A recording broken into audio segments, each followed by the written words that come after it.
झारखंड के पूर्व सीएम रघुवर दास ट्रेन से दुमका पहुंचे। दुमका रेलवे स्टेशन पर कार्यकर्ताओं ने उनका गर्मजोशी से स्वागत किया। स्टेशन से वे परिसदन पहुंचे, जहां उनसे मिलने काफी संख्या में पार्टी कार्यकर्ता पहुंचे थे। पार्टी कार्यकर्ताओं से मिलकर पूर्व सीएम ने क्षेत्र का हालचाल जाना। उसके बाद मीडिया से बात करते हुए वर्तमान राज्य सरकार पर जमकर निशाना साधा।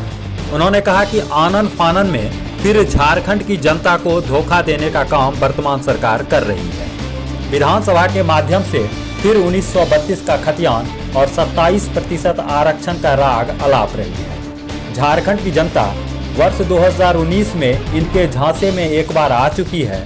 चुनाव पूर्व जेएमएम ने कहा था कि अबुआ राज्य बनाइए, 3 महीने के अंदर खतियान आधारित स्थानीय नीति परिभाषित करेंगे। 3 साल बीत रहा है। 1932 का खतियान और पिछड़ा का आरक्षण इन्हें याद नहीं आया। जब ईडी सीएम के द्वार गए तो इनको सरकार आपके द्वार याद आया। 1932 का खतियान और 27% आरक्षण भी याद आ गया। उन्होंने कहा कि पूरा पिछड़ा समाज यह जान गया है कि पंचायत का आरक्षण समाप्त किया गया, नगर निगम का आरक्षण समाप्त किया गया।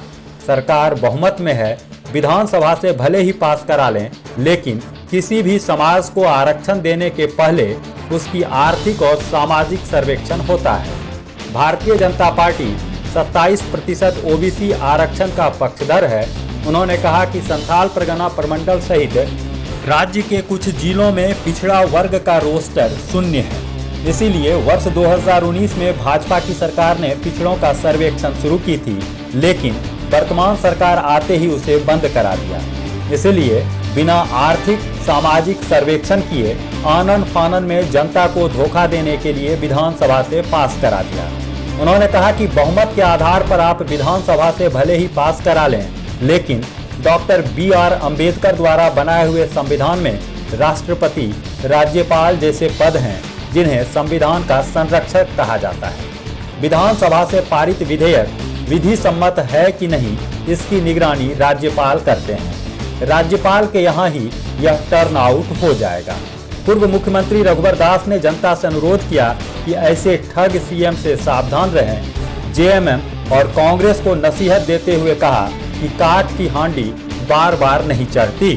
जिस तरह आनन फानन में फिर झारखंड की जनता को धोखा देने का काम आज विधानसभा के माध्यम से फिर 1932 का खतियान और 27% आरक्षण का राग की सरकार अलाप रही। ये झारखंड की जनता जान गई थी 2019 में इसी झांसे में लोग ने इनके झांसे में आया कि आप अबुआ राज बनाइए, 3 महीने के अंदर खतियान आधारित स्थानीय नीति परिभाषित करेंगे। लेकिन 3 साल बीतने जा रहा है, इनको 1932 का खतियान और पिछड़ा का आरक्षण याद नहीं आया। जब ईडी मुख्यमंत्री के द्वार गए तो इनको सरकार आपके द्वार याद आया, इनको 1932 का खतियान याद आया, इनको 27% आरक्षण याद आया। ये पूरा झारखंड का पिछड़ा समाज अच्छी तरह जान गया। इन्होंने पंचायत में आरक्षण जो था उसको समाप्त किया, अभी नगर निगम में आरक्षण समाप्त किया, और अभी बिना तैयारी के, क्योंकि आप बहुमत में और विधानसभा में पास करा लोगे, लेकिन पिछड़ा का आरक्षण देना या किसी समाज को आरक्षण देने के पहले उसकी आर्थिक और सामाजिक सर्वेक्षण होता है। भारतीय जनता पार्टी भी 27% आरक्षण का पक्षधर थी, क्योंकि मुझे पता है कि संथाल का 6 जिला में रोस्टर पिछड़ा का 0 है। खूंटी, सिमडेगा, लोहरदगा, गुमला, पूर्वी सिंहभूम में 0 है, और इसलिए 2019 में हमने पिछड़ों का सर्वेक्षण शुरुआत की थी, लेकिन ये सरकार आने के साथ ही उसको बंद कर दी। तो बिना आर्थिक सामाजिक सर्वेक्षण किए आनन फानन में फिर जनता को धोखा देने का आज विधानसभा से पास करा। लेकिन ठीक है, बहुमत के आधार पर आप पास करा, लेकिन जो हमारे भीमराव अम्बेडकर के द्वारा बनाया हुआ संविधान में राष्ट्रपति पद है, राज्यपाल पद है, इसीलिए बनाया गया है कि वो संविधान का रक्षा करे।